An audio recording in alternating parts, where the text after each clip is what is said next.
Go tell Aunt Rhody.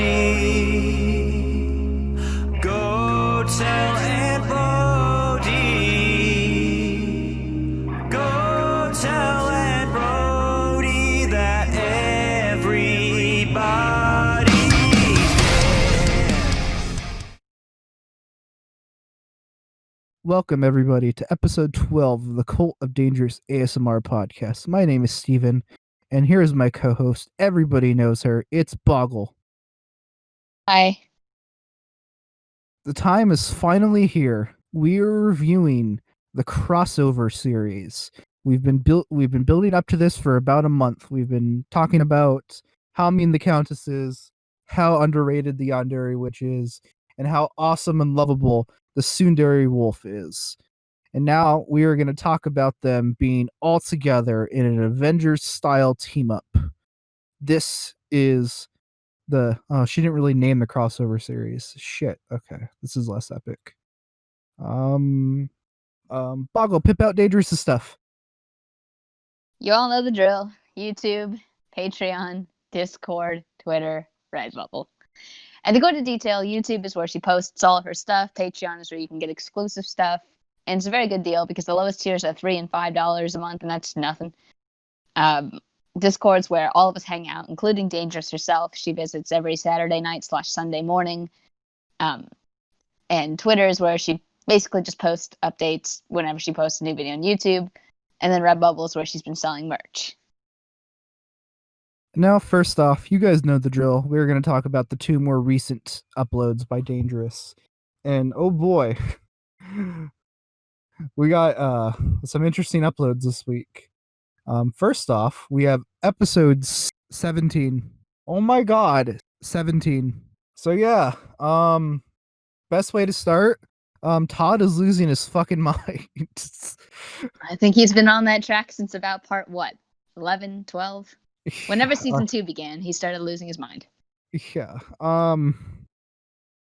So we're gonna save the time when we just harp on our friend for an hour for when he's on the show again. But speak about this really quickly.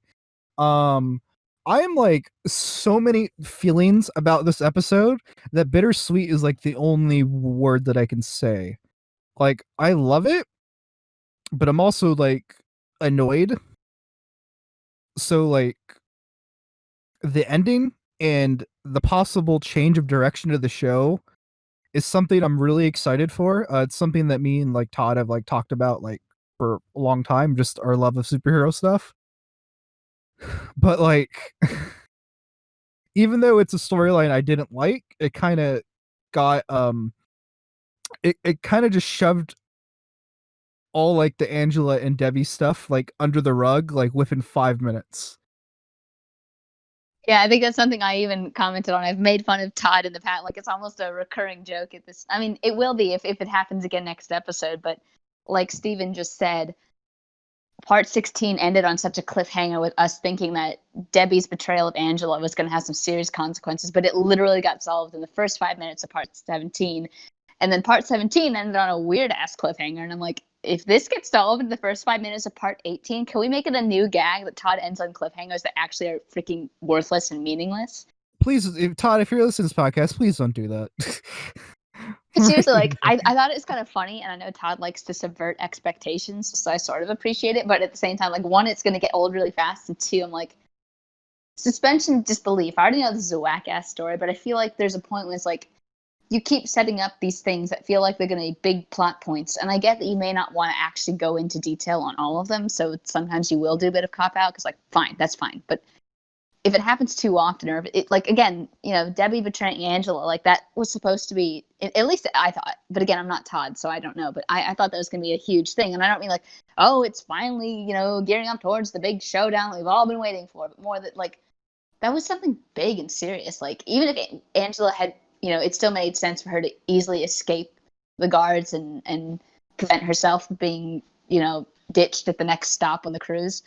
The fact that there's also an apology and a reconciliation within the next 5 minutes, like, there's no way Angela would be that quick to trust Deb again, right? Like, even if we assume that Deb is 100% legit this time and she really does want to be Angela's friend.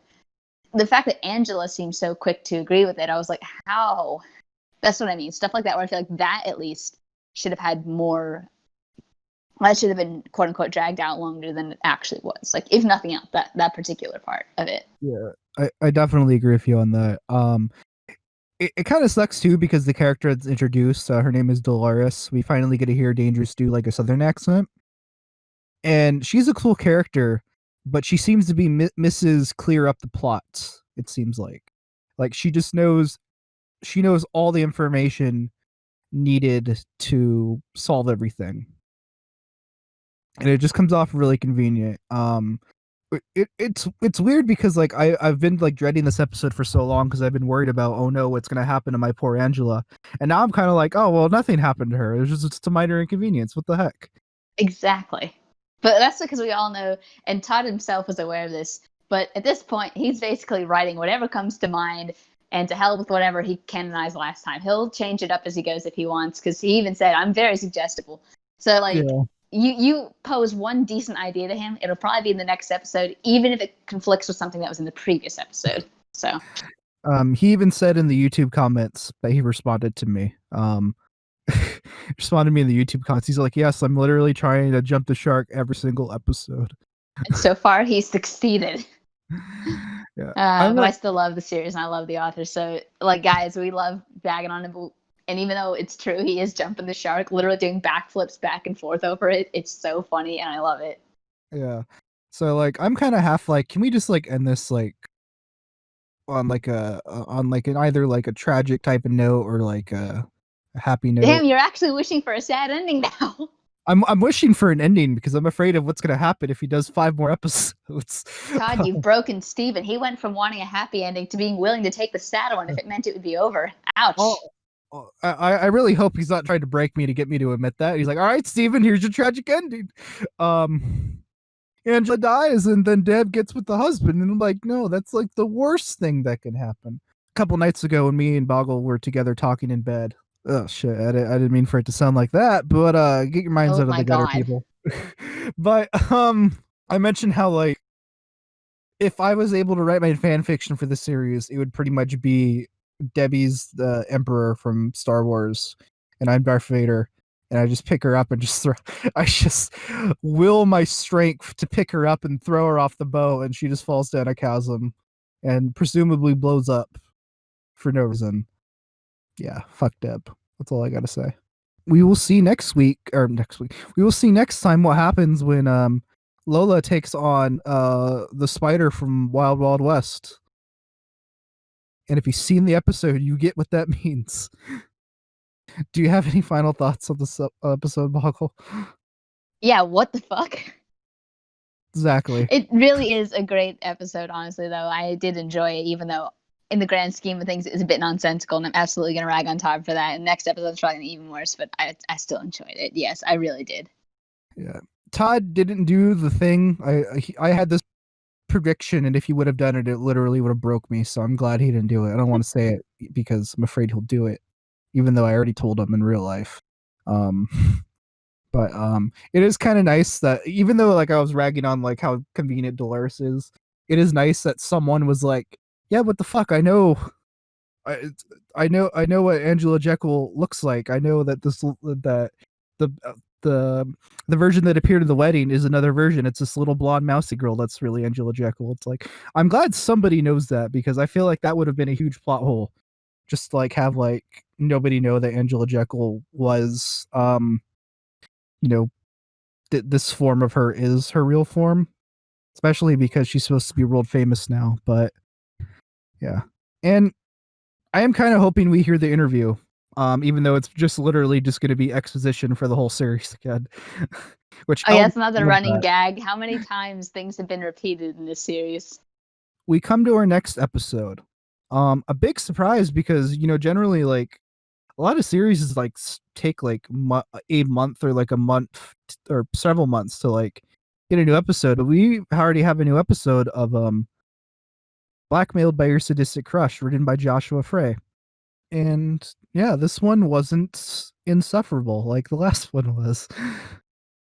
when we had Cody and we just talked about like two like audios that like made us like really hate the character that Dangerous was playing, I kind of was dreading listening to this again, even though like I've talked to Josh for like very little amounts of times, but he seems like a really nice guy. So it's what always sucks when you have to review audios that you don't really enjoy because you're like, well, like the person behind it isn't bad. You just wrote something with a character that made me mad. But because of this podcast, I try to watch I try to watch like every audio I can. I know I'm not perfect like Boggle is, but yeah, I ended up listening to this and I was pleasantly surprised about how more pleasant this was. There is a new character in this, and I love just the range of Dangerous's voices that you can tell exactly what a character's like by her voice. And so the voices are so different that you pretty much like know exactly what each character is about and how they're going to act and stuff like that. So I really appreciate about this one. And with how it ends, I'm like honestly looking forward to this series now, of like this kind of like revenge series that's going to be brewing. So yeah, I don't want to say this is an improvement because other than just me like not liking the subject matter of the last episode, there's really nothing wrong with it. It was well voiced and had a pretty original like premise. So I'm definitely not going to say, oh, this episode's better. It's just I'm able to enjoy this one a bit more. So yeah, I'm actually excited for episode 3 now. I think Stephen summed it up very well. I remember when the first episode came out. I'm such a dumbass. When the first episode came out, I was intrigued by the premise because even though any potential quote unquote spoilers were, in the title, because it outright was always called Blackmail by Your Sadistic Crush, I saw it as kind of like a funny subversion on the usual, girlfriend experience ASMRs where it's all about the crush admitting that they love you too or something of that nature. So I was like, oh, this is gonna be an interesting little subversion. And even though it did definitely always look like it was supposed to be continued, given how we left our listener character in the first episode, I didn't expect to see a second episode this soon, and I didn't expect it to take the turn it did. But I thought it was really good for multiple reasons. Again, one, it, like Steven said, the voice acting was incredible as always. And two, aside from the voice acting, I just think the plot's getting interesting because it kind of reads like your stereotypical cheesy high school drama, but it's still kind of interesting even because it's taken to such an extreme. Because yeah, stuff like this could happen in real life, which is again why it gave me that just, oh, here's more high school drama. But I guess this one I just enjoy watching the flames. And yes, this new character who seems to be a potential ally, but, as you'll see in the comments on Patreon, like, I don't think anybody trusts this chick. And we're all like, what if this is just a trick? And what if she's just as bad or worse? Or what if this is like some sort of test? Or what if this girl is like trying to blackmail us? Or, all this stuff like that. It's just, I'm laughing now because I'm like, I don't know which way this is going to go, this series. Yeah, I've learned never to trust a character that's voiced by Dangerous. No, seriously. I mean, that's honest to God. She's given us all like trust issues. Nobody can trust any of the characters because of how many times they've been betrayed. But I guess other than that, like I think I've said all I wanted to say about the idea. Just that again, the great range because of the different voices between the blackmailer and our possible new ally, and then just in general that turn of events. Like supposedly we're gonna get this girl back at a party or whatever, and I'm like, really though, like, let's see. I want to see how this goes because I feel like it's not going to be that simple. I really want to trust this new character, but like we said, I don't. It's dangerous. So yeah, I who don't knows? trust her. Dangerous ASMR crossover series, a series that was really consistent for a year, and she hasn't uploaded anything in 7 months. Okay, I just want to say Yeah, I would say it out start loud too. I remember when part 4 came out, and I jokingly commented, "The only part about this audio I don't like is knowing that we now have to wait for part 5." And she responded to that comment and said, "Oh, it'll be out next month." And keep in mind, again, part 4 was dropped at the end of January. It's been more than a month. Just a little.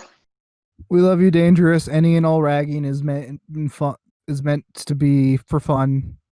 Please be on our show. Don't kill us. And please be on our show. Please. Anyways. My experience with this crossover series is I listened to the werewolf series and that was it. So I was really confused all this. I actually thought Venus was a vampire at first because I thought just all three of them were like this little vampire coven and stuff like that. And I didn't know what was up with the witch. And yeah, I didn't know anything that was fucking going on. So it was really nice to listen to this and to have context for everything. Now I know why the witch is sick. Now I know why these vampires and this witch have come across each other. And yeah, so I know like all the setup now, which made this a lot more fun to listen to, especially because of the way I've been listening to these series, I've been building up like these episodes, and before I repeat myself again, it was like a pretty nice joy to see all these characters culminate now. Basically what Stephen said. I'm gonna make fun of him again. That he didn't listen to the entire thing before now. Because even though I can't remember the order that I listened to the series in, but I know that I did listen to all three before getting the crossover, because I think when I realized it was a crossover, it was like, oh, I got to go back and re-listen to the other parts so I know what's going down. So the fact that Steven tried to listen to it without having listened to the other parts is like, the heck, dude?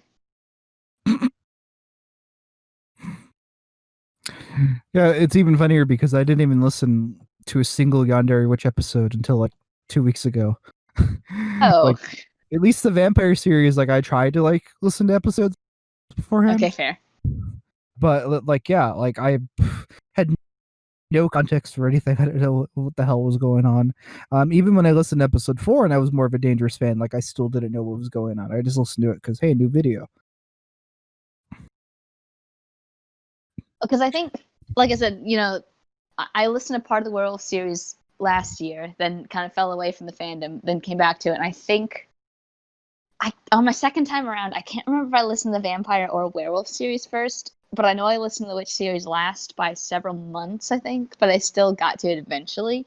And then I listened to the crossover episodes. Because, like, the vampire, like, the first crossover episode technically only combined the vampire and werewolf, so I listened to that one. But then when the next one said the witch series too, I was like, oh, I gotta listen to the witch series. And then kind of didn't. And then I finally did, and I was like, oh, yeah, I gotta finish the crossover. And I did. So I also had a very sporadic way of listening to it, but at least I got it done before Steven. What a loser. I'm just kidding. But the thing I thought was really cool, the first time I listened to this, and probably the reason why like most people love this, is the fact that Dangerous does like fucking 5 voices in this series. She does, the Countess, Carmelina, Venus, the werewolf, and the witch, and it's just amazing to hear all this. Like, I know she's not like ventriloquist doing them all the time. She's saying lines and then saying other lines and basically pasting them together, but it just comes across as so organic and natural that like I have to like just be amazed by it every time I hear it. And like none of the characters sound similar at all. They all have different cadences, ways of talking. There's even a part where like 3 of them speak at the same time, and I had to play it back multiple times just to get like what everybody says. And like because of like all their distinct personalities and all, I really believe that these are 5 different living, breathing, well, not living and breathing, 2 of them don't live or breathe, but 5 just organic characters that are interacting with each other. Yeah, I had to say, like, by the time I came around to the fandom, the crossover was already out, so any surprise was already gone. But I just remember being so intrigued, and I was like, oh, frick, she really crossed over her own stuff? Oh, that's awesome, dude. And then to watch it just felt so freaking cool. Because like Steven said, watching every character interact, just, I'm so weak for crossovers in general, that to see DA do it was just so mind-blowingly cool, even though I knew it was going to happen. And just to remember that this one woman doing all these voices and sound effects is like, oh my god, that just makes it all the more impressive. Because like there are times when I forget that it was just one woman doing all these voices, because they're all so distinct that I see 5 different characters in my head, interacting, and to remember that it's just one creator, it's like, wow, dude. It was really cool to actually see the crossover finally happen. Even though, again, they've been setting up, like, I think in every series they started dropping hints in like the 1 or 2 episodes right before the crossover was like officialized, so everyone kind of saw it coming. But still, to have the first episode right when the Countess and the Werewolf first speak is like, oh my god, it's happening. And then to know, of course, that Venus and Carmelina are there, and that they're all headed towards the witch, it's like, dude, this is legit now. Like, and it's just so well done. And I feel like this is the part where the plot really picked up, because obviously there was plot to each of the 3 individual series, but I feel like the crossovers were like, it really got going, and it was no longer just your life as a prisoner of a, pick your creature, werewolf, vampire, or witch, and then became more about like the forest in general. It was less of a role play in your life story and about like, oh yeah, their entire forest is out of whack. There's a big bad that they have to defeat. Like, it switched from a role play to an audio drama, so to speak, because obviously it still is a role play. They still address listener characters, because at least you in the werewolf story are still with the band going to fight the necromancer. But just to see it kind of develop from a simple, like, oh, you've been kidnapped by a blank, to a whole entire world with a plot and lore and backstory and a quest, is like, ooh, that's cool. It's good. I can see this as a book or a movie. Let's go. It's just so freaking cool. I could gush forever, but I won't. Another thing too about having listened to all the series and giving the crossover another go is that knowing kind of like where the listeners came from, it's nice to see them like still like be very important to the plot. Like the werewolf listener basically holds the weapon that can stop the necromancer, who is the main villain of this crossover, who was referenced to both in the witch, it was kind of like brought up in the witch series, and then also inadvertently brought up in the werewolf series, specifically where he lives. And so just the werewolf listener basically having the weapon to supposedly kill him, or at least stop him, and then the witch listener is basically the catalyst for this whole crossover. He's basically the reason like why this is happening to this forest. Poor vampire listener though, he's just connected. He just has a chain around his neck and just wants to be a Pied Piper child and just go walk to the necromancer. So he's basically useless in this. But it's like, as we were talking about last week, it's really nice to have like us be like a proactive. It's really nice to have us like be such a big part of the story too. Oh yeah, I was gonna say, just one more thing, kind of off topic. Like I also said last week, me and my weird obsession of knowing every little detail when I get invested into a story. When they did reveal that, yes, like they said, Pied Piper spell, that the vampire listener is a cousin of the witch listener, I'm like, I now need to know the backstory of the freaking listeners. Anyways, continue. Yeah, I had made this joke to you in like several and a couple days ago I made this joke in the Discord. I kind of want to hear like an audio with the witch and the werewolf listener talking to each other.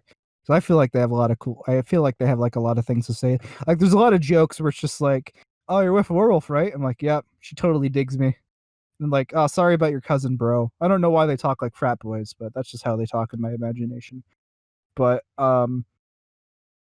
it kind of makes me wish that like someone like wrote fan fiction for like Dangerous's stuff, because like I said, like it'd be really interesting to see what those two would have to talk to each other and kind of like hear like the witch's listener kind of like be sad over what happened to his cousin, and while like the werewolf listener is like reassuring him, like saying, "Hey, Alpha's awesome, man. Don't worry. She's going to solve all these issues, and she's totally not going to die and is going to survive this crossover." Another thing too that I really like about this is that every character kind of gets their time to shine. Like there's been no like really like big like huge moments with like characters like doing things. Like it's mostly just been talking. But I feel like even everyone has like evenly distributed lines mainly with like the 3 main characters of the Countess, Alpha, and the Witch. Even though the Witch kind of gets put to the side after episode 3. which is sad because, as me and Boggle talked about a couple weeks ago, we really like the witch, and it sucks that she's like not like bigger in the fandom. And one of the big things in episode 4 is we finally get the necromancer, and it's the first appearance of like a male voice in a dangerous episode. Dangerous has had like very few crossovers in her own channel. Like what's that series that she's in? It's like by Aussie ASMR or something. Oh yes, like- I forgot the name of it. For those watching at home, I will put the name of the series right on the video, and then probably link to it too. Let me try I'm not going to link to it. For those watching at home, I will put the name of the series on the screen about right now. There you go. Go ahead and check it out. But I haven't listened to it myself, but I know that Dangerous is a part of it, and she plays like the main villain, I believe. And there's like other little things that Dangerous has been in. And but yeah, she doesn't really like do collabs a whole lot. Of course there's like her and Fearless Lynn in episode 4 of the Fox Goddess. So to kind of have like, even though she like announced it beforehand, to kind of have like another voice be in an audio with her is like a pleasant surprise, especially because Dark and Twisted Whispers, his voice like really does like fit the type of character he was. And I really do like his scene at the end of episode 4. He just has these zombies that he's like kind of fucking around with, telling them to rip off their body parts as a punishment, but they're too stupid to see it as a punishment. And from what I understand too, is he's someone that like actually inspired Dangerous to go start making audios of her own, which is like, it's really nice to have someone like you admire like work with you like that. Having Dark and Twisted Whisper in the audio is cool for a multitude of reasons, and it all ties back to what Stephen said, where yes, Dangerous did confirm that he was a huge inspiration for her, so for him to be in a video with her is really fitting, like full circle. Not even that, but just the fact that he's the first male ASMR artist on the channel, and in the crossover series no less, because even though Dangerous's original technical first series was the Love Craze Yandere, the vampire, werewolf, and witch, I believe in that order even, were like, they were also some of her originals.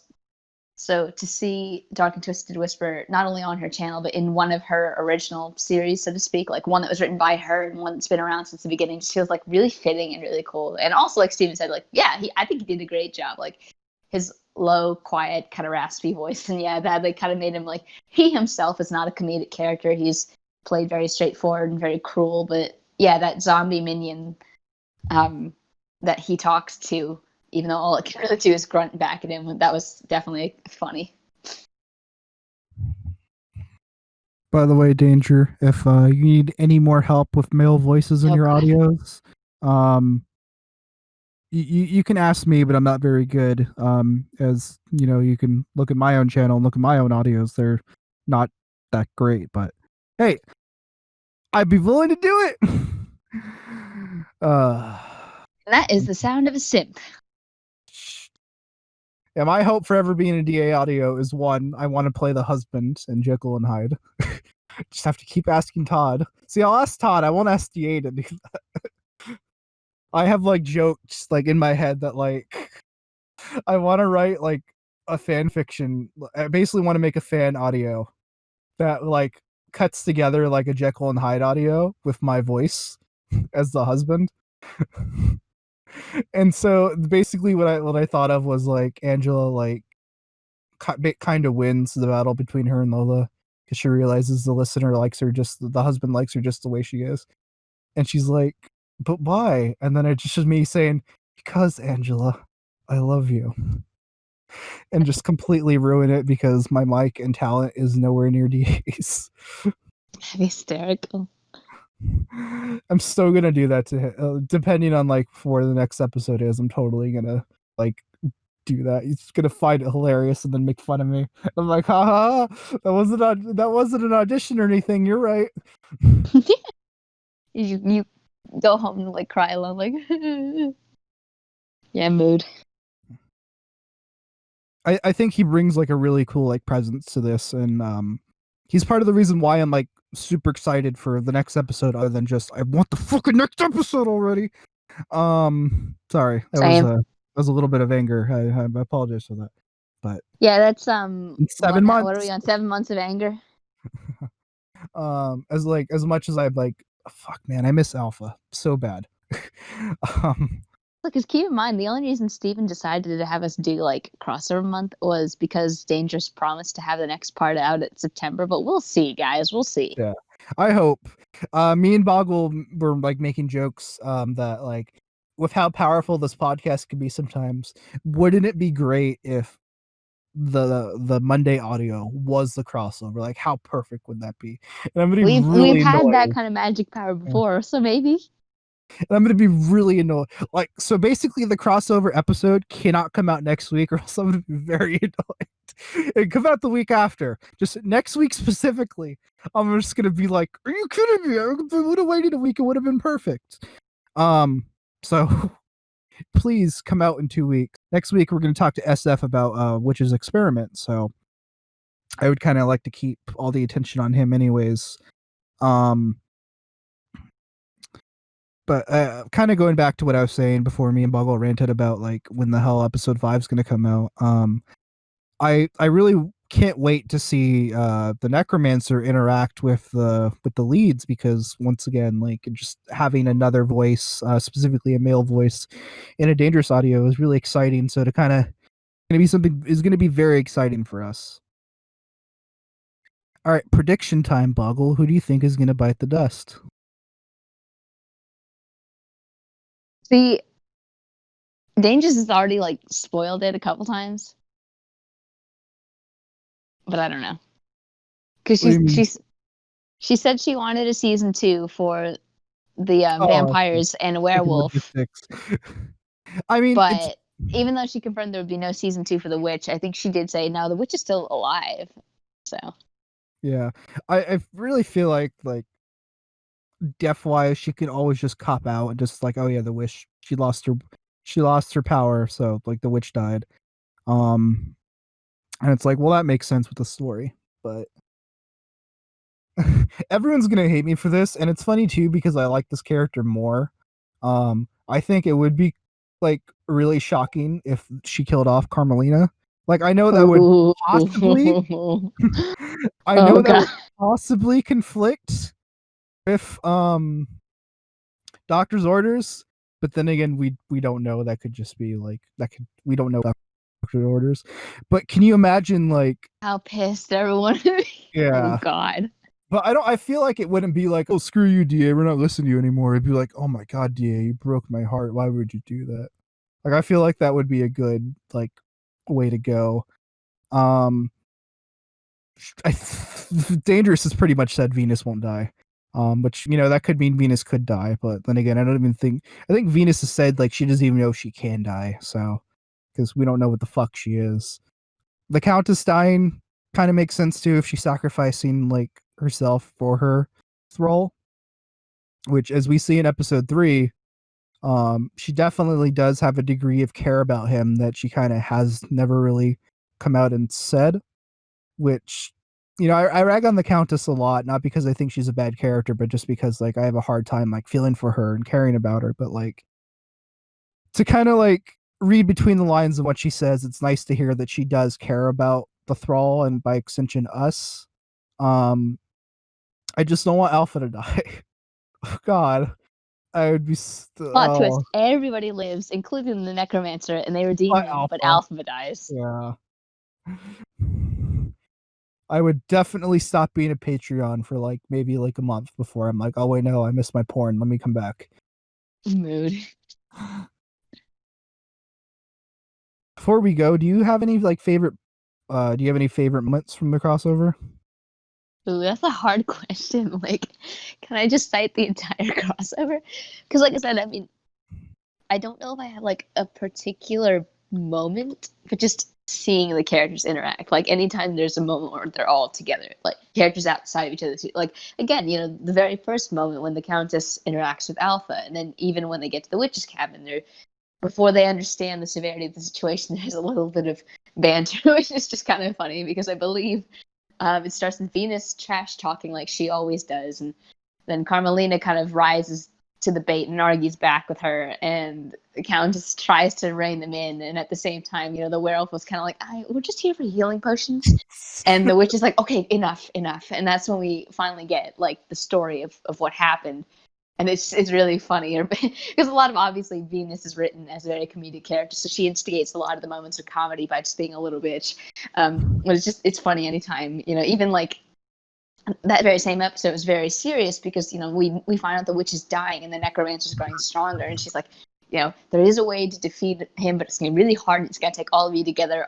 Do you think you're up for the task? Because literally everything, the entire fate of everything depends on this. And after that fairly serious moment, you hear Phoenix go, well, shit, count me in. And then even though obviously you can't see any of the characters, it's implied they all just like slowly turn to her and give her the "are you fucking kidding me" look. Because then she goes, what? It just got interesting. And that's when the episode ends, and I'm like, dude, like, so many moments that Venus has, it's just so funny. No matter who she's interacting with, it's just even funnier to see the crossover when, like, I just love everyone, like, bickering and poor Alpha just trying to get her stuff and leave, and the witch is just like, oh, Jesus Christ, what have I got myself into? Like, she regrets it not because she's dying, but because she now has to deal with both the vampires and Venus. I mean, obviously, just in general, I do love the, even though this is more exclusive to the vampire series, the dynamic that Venus and Carmelina will argue with one another while the Countess just kind of like, you just imagine her standing in the background, pinching the bridge of her nose, sighing deeply, going, Jesus Christ, what has my life come to? I have both a more serious moment and then a comedic moment that are my favorite parts. My favorite exchange is when Venus refers to the listener's spear as a smear stick. Or is it smear stick or s'more stick? It's s'more stick. Oh, s'more stick.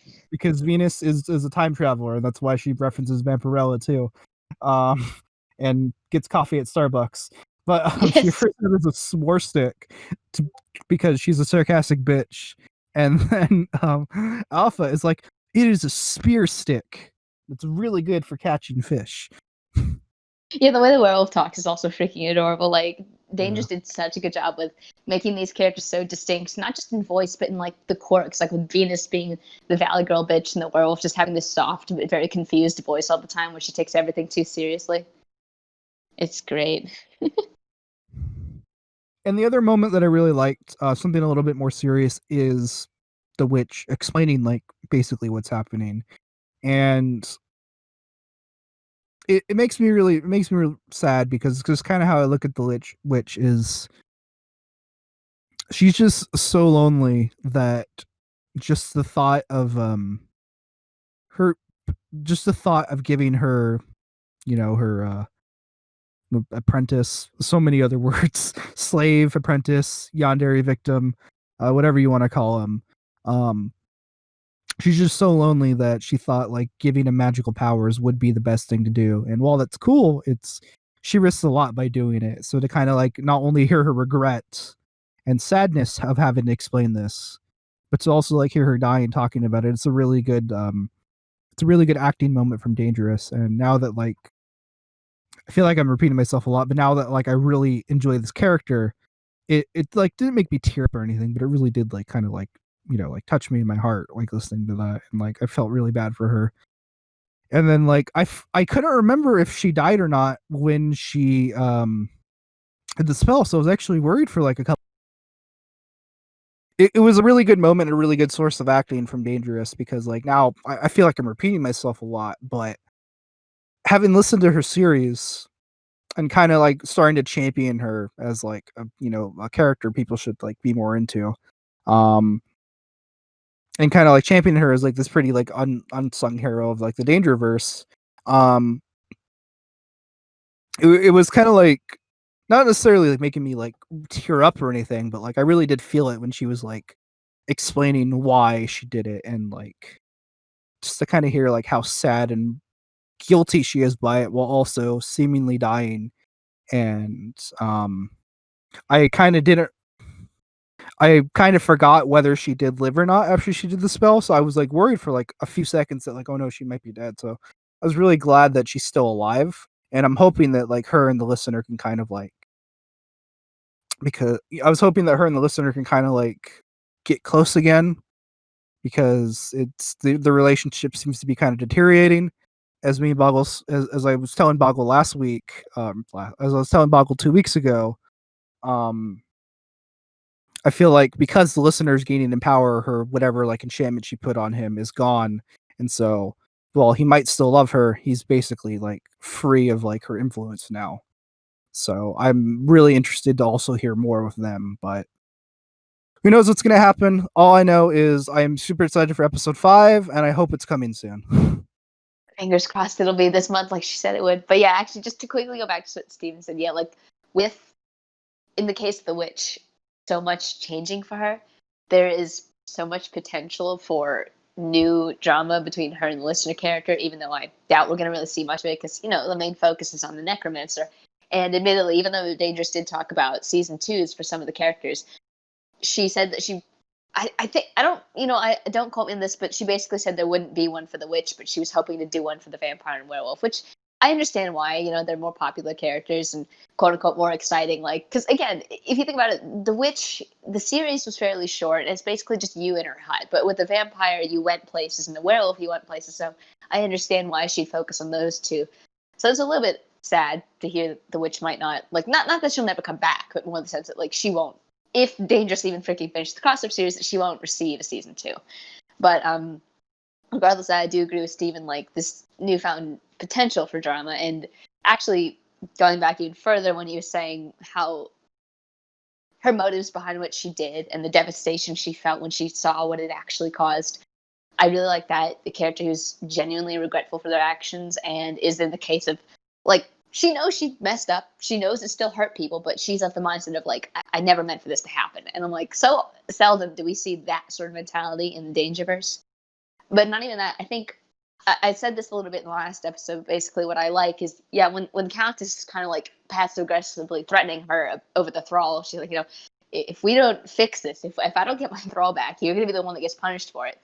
The witch says, I know how scary it is to, the fear of losing something you love. And I'm like, obviously she is referring to her apprentice, but she's talking to the Countess about the thrall. And I think that's such a good, like, I don't know if Dangerous intended it, but, like, such a good moment between those two characters because they seem so oppositional, with the Countess being very haughty and violent, while the witch is, for the most part, quiet and friendly as long as you do what she says.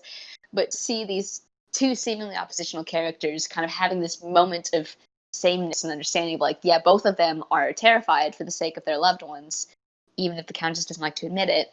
And this is how they're reacting to it, and why, even though they have opposing viewpoints, they're kind of united in common cause right now. Like, that was just, like, I feel like so much was said in that one little line about, the fear of losing something you love. And that's not even getting into the actual line itself. When you look at the words, like, yeah, that's a theme of this entire crossover series, is everyone's scared of losing things they love. Because, obviously for our main trio, they're scared about losing the listener characters. But even, I don't know if Venus is worried about losing, but I know for Carmelina, the way her story has ended currently, she's supposed to stay back with the listener while the Countess goes ahead to fight the necromancer. And Carmelina expresses genuine concern, and she doesn't want to lose the Countess any more than the Countess wants to lose us. And I'm like, there's just a lot of love in this series despite the darkness of it. And I just thought that was, like, really awesome, and have it kind of unintentionally summed up by the witch. I'm like, yeah, that is honest to God what motivates all these characters. But the fun part is seeing how they all act differently. Because, like, again, the Countess gets very angry, whereas the werewolf gets protective and ready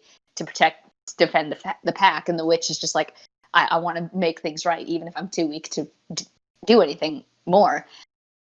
Like, it was such a really awesome line that I'm probably overselling. Because, again, it was only one sentence, one little line of dialogue, 2 seconds. But I'm just like, man, this highlights the themes of this crossover series and the kind of similarities and differences between the Countess, all in, like, the span of 2 seconds. And also, it's freaking relatable, because that is what drives a lot of people to do what they do as well, is, like, things that we grow attached to, and anytime we think there's some danger to them, we're gonna go try to, like, see what's up and fix it. So fear of losing what you love, it's just very strong in this series and between the characters. And it was just, okay, I'm done rambling about that one sentence.